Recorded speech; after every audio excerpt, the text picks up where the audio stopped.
Hello viewers, आज की रीतु classes में आपका स्वागत है। आज का हमारा टॉपिक संधि का जो हम आगे बढ़ा रहे हैं। स्वर संधि हमने आपको पहले पढ़ा दी है। ये इसका दूसरा पार्ट है जिसे हम व्यंजन संधि बोलते हैं। व्यंजन संधि को संस्कृत में हल संधि भी बोलते हैं। जैसे कि आप जानते हैं, व्यंजन शब्द का मतलब किसी व्यंजन के बाद व्यंजन या स्वर वर्ण से मेल से जो विकार उत्पन्न होता है उसे व्यंजन संधि या हल संधि कहते हैं। जैसे वाग प्लस ईश वागीशः, इसमें क और ई यानी अ और ई जो वर्ण हैं उनका इसमें जोड़ हुआ है, यानी कि मेल से। सत प्लस जन सज्जन। इसके और अन्य भाग इस प्रकार से हैं। जैसे शत्रुत्व संधि त वर्ग के साथ या च वर्ग के साथ मिलने पर जो शब्द बनते हैं या विकार उत्पन्न होता है उसे शत्रुत्व संधि कहते हैं।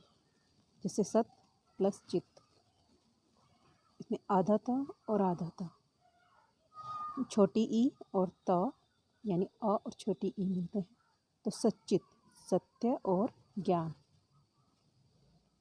ऐसे ही नेक्स्ट है षटुत्व संधि।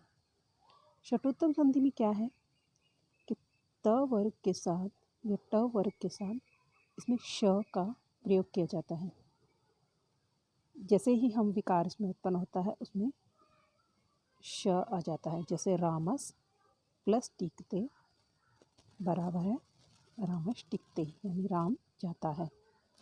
जष्टव संधि। अब जष्टव संधि में क्या है, इसके भी दो भेद हैं, पदांत जष्टव संधि, अपदांत। पहले पदांत को देखते हैं। प्रत्येक वर्ग के 1, 2, 3 या फिर ऊष्म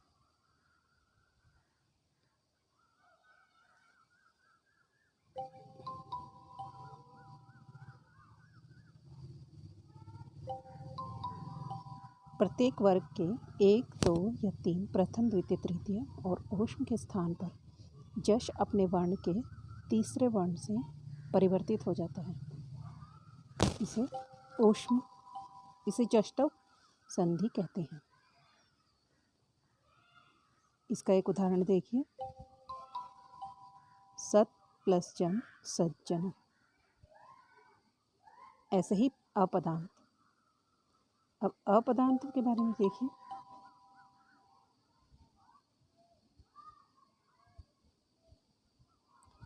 इसमें य र ल व वर्ग से जो विकार उत्पन्न होते हैं उसे अपदांत जष्टव संधि कहते हैं। लभ लब, यह हलंत होता है। धह लब्धः, इस प्रकार से बनता है। नेक्स्ट इसका पार्ट है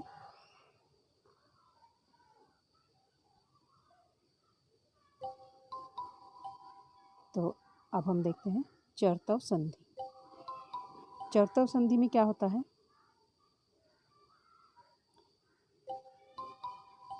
इसमें झल प्रत्याहार वर्णों के आगे खर प्रत्याहार वर्णों के प्रथम द्वितीय या फिर श स स इनमें से भी कोई वर्ण हो तो उसके स्थान पर, झल के स्थान पर चर प्रत्याहार क च ट त प इनका विकार उत्पन्न होता है। जैसे विपद, ये दह काल है, विपत काल है, यानी चर प्रत्याहार में से ये आधा त इसमें यूज हुआ है।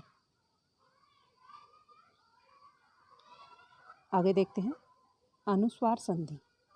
अनुस्वार संधि में जैसे कि आप अनुस्वार के बारे में जानते हैं कि पद के अंत में म आया हो और बाद में कोई व्यंजन वर्ण हो तो उसे अनुस्वार में परिवर्तित कर दिया जाता है। जैसे संवादः, संवादः। इसके बाद अगला देखते हैं लतव संधि। त वर्ग के साथ किसी वर्ण से परे ल हो, ये कुछ नहीं है,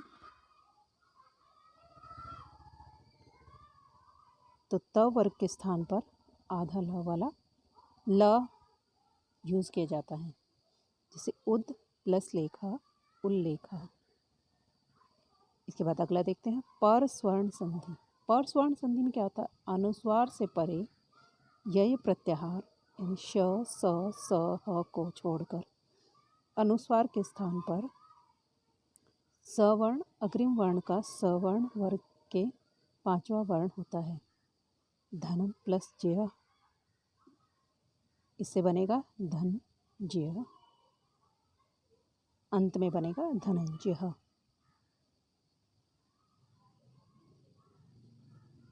तो नेक्स्ट देखते हैं। अब हमारे पास आ गया है विसर्ग संधि। विसर्ग संधि इसका तीसरा भेद था। स्वर्ग संधि हमने पहले वीडियो में पढ़ा है और व्यंजन संधि अभी पढ़ चुके हैं। अब हमारे पास है विसर्ग संधि। विसर्ग संधि में क्या होता है, विसर्ग, इन्हें विसर्ग कहा जाता है। विसर्ग के आगे स्वर या व्यंजन वर्ण होने पर विसर्ग में जो विकार उत्पन्न होता है उसे विसर्ग संधि कहते हैं। इसके कुछ उदाहरण बता देंगे। हरिह चरती, हरि प्लस चरती, हरीस प्लस चरती, हरीश्चति। रामस प्लस पठती, रामर पठती, इनको जोड़ दिए हैं तो रामहा पठती यानी राम पढ़ता है। बाल है गच्छति, प्लस करेंगे तो बालो गच्छति।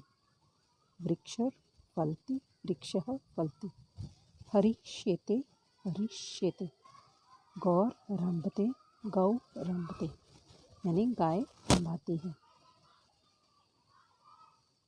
जैसे कि आपने देखा विसर्ग संधि या स्वर्ग संधि या व्यंजन संधि, संधि के जो भी प्रकार हैं आपने सुना। आज की ये संधि का टॉपिक यही ख़त्म होता है। आगे ऐसी ही और जानकारी प्राप्त करने के लिए, वीडियो देखने के लिए हमारा चैनल सब्सक्राइब करें, लाइक करें। धन्यवाद।